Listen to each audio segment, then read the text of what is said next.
Blog Talk Radio.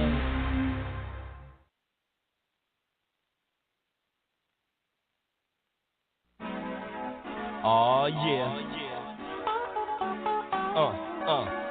Feels good.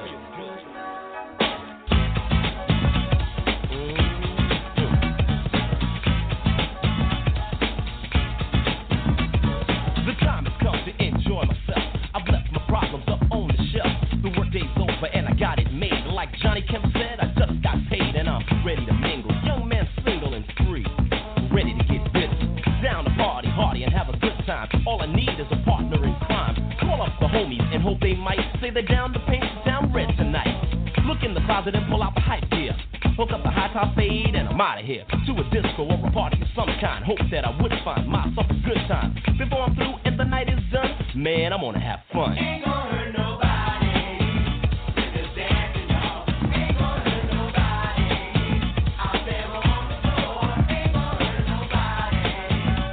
Just dancing, baby. Ain't gonna hurt nobody.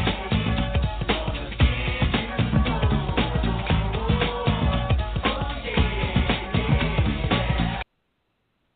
Hello, everybody. Thank you for tuning in to Starrdom100 Radio. I'm your host, Tanisha Davis. And today on the show, we have a very, very special guest. We have Mr. Christopher Martin. Everybody knows him from the movie House Party. You know him from the famous group, Kid and Play. And we're super, super excited to have him on the show. Mr. Martin, are you on the line? Yes, can you hear me? Yes, I can. How are you? I'm doing good. How are you doing? I'm a little tired, but it's all good. Oh, okay. Yeah, other than that, I'm doing pretty well. So I'm excited. I'm super, super excited to have you on my show today. I really appreciate you taking the time to be on here. Oh, no problem. Thank you. The pleasure's all mine. Thank you. All right. So I wanted to ask you, what current projects do you have going on? I was listening and finding out that you had a film documentary going on right now called And I Dance. Can you tell me about that? Yes, it's something I've been working on for many years now. It took that long to be able to accomplish it, traveling around the country and trying to find a lot of old friends and interview. Well, I don't like the word interview, but to have really great conversations with many of the dancers who were to help be responsible for the success of a lot of entertainers, rappers and singers, to help make their live shows exciting, their music videos exciting, all of that. But to hear the stories of how these situations and opportunities came to be in their lives, the commitment, the journeys, the victories, the ups, the lows, everything that it took to become successful. And the great thing about it is how they're still successful today, being mostly women, but some men as well. But as far as the women are concerned, for them to be, as the guys too, to be successful parents, community leaders, entrepreneurs, all of that. So it's like that sub-story in it as well, but really just talking to them about how they started out in low-budget hip-hop videos and R&B videos that are now considered R&B and hip-hop classic videos, and went on to dance for people like Prince, Michael Jackson, Whitney Houston, Janet Jackson, Michael Jackson. The list goes on. So the stories are extraordinary, very inspiring, very encouraging, and I just think it's a part of hip-hop and R&B, but that needs to be told. And I'm excited that they entrusted me and was able to open up and share. And I think a lot of people will find these stories and this journey that I was on very interesting, to say the least. Okay. If I go back for a minute, like I said, you're like a hip hop icon. Very legendary. I'm working on that. I'm still working on that, but thank you.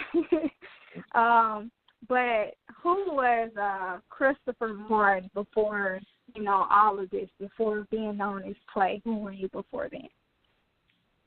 Christopher Martin was an accident waiting to happen.